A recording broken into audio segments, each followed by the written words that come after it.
ത്രിയേക ദൈവത്തിന് സ്തുതി. യേശുവിൽ സ്നേഹവന്ദനം. അല്പസമയത്തിന് ശേഷം എന്നുള്ള യേശുവിൻ്റെ പരമാർശം അല്പമൊന്നുമല്ല ശിഷ്യന്മാരെ ചിന്താക്കുഴപ്പത്തിലാക്കിയത്. പക്ഷേ അവരുടെ ആശയക്കുഴപ്പത്തിന് അല്പം ആയുസ്സേ ഉണ്ടായിരുന്നുള്ളൂ. യേശു അല്പസമയം എന്നതുകൊണ്ട് എന്താണ് ഉദ്ദേശിച്ചതെന്ന് അവർക്ക് മനസ്സിലായി. യേശുവിൻ്റെ ജീവിതത്തിൽ സംഭവിച്ചതും അവിടുന്ന് പറഞ്ഞതും ചെയ്തതുമായ കാര്യങ്ങളുടെ പൊരുൾ വ്യക്തമാകുന്നതുവരെ അവ നമ്മിൽ ചില ആശയക്കുഴപ്പങ്ങൾ ഉണ്ടാക്കിയേക്കാം. വചനത്തിൻ്റെ അർത്ഥം വെളിവാകുന്ന നിമിഷങ്ങൾക്കായി നാം ക്ഷമയോടെ കാത്തിരിക്കണം. രണ്ടാമതായി, നമ്മുടെ ജീവിതത്തിൽ തന്നെ ആശയക്കുഴപ്പങ്ങൾ ഉണ്ടാക്കുന്ന സംഭവങ്ങൾ ഉണ്ടായേക്കാം.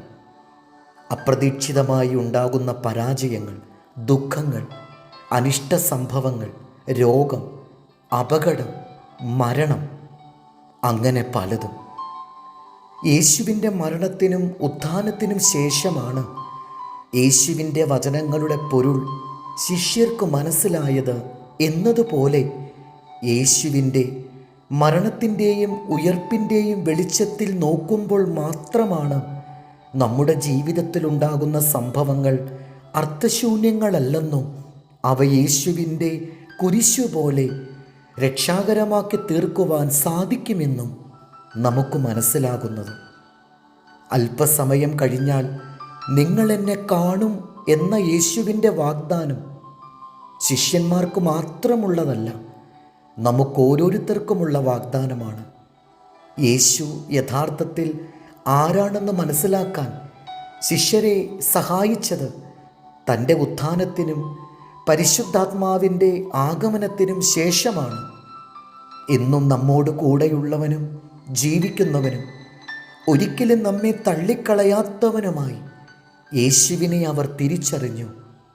ആ പരിശുദ്ധാത്മാവിൻ്റെ സഹായത്തോടെ യേശുവിനെ വ്യക്തമായി കാണുവാൻ കഴിയുമ്പോഴാണ് ആർക്കും എടുത്തുകളയാൻ കഴിയാത്ത സന്തോഷത്തിൻ്റെ ഉടമകളായി നാം മാറുന്നത്. ഇരുട്ട് നിറഞ്ഞ രാത്രിയിൽ ചെറിയ വിളക്ക് പോലും പ്രകാശം പരത്തുന്നത് പോലെ നമ്മിലെ ചെറിയ പ്രകാശങ്ങൾ അനേകരുടെ യാത്രയിൽ കരുതലാകട്ടെ. നിന്റെ പ്രയത്നം കർത്താവിൽ അർപ്പിക്കുക. നിന്റെ പദ്ധതികൾ ഫലമണയും. പരിശുദ്ധാത്മാവ് നമ്മോട് സംസാരിക്കുന്നതുവരെ നമുക്ക് കാത്തിരിക്കാം. യോഹന്നാൻ 16:22. നിങ്ങൾക്ക് ഇപ്പോൾ ദുഃഖമുണ്ടെങ്കിലും ഞാൻ പിന്നെയും നിങ്ങളെ കാണും. നിങ്ങളുടെ ഹൃദയം സന്തോഷിക്കും. നിങ്ങളുടെ സന്തോഷം ആരും നിങ്ങളിൽ നിന്ന് എടുത്തു കളയുകയില്ല. ദൈവം നമ്മെ അനുഗ്രഹിക്കട്ടെ. കർത്താവിൽ എളിയ ശുശ്രൂഷകൻ ഈരാളിലച്ചൻ.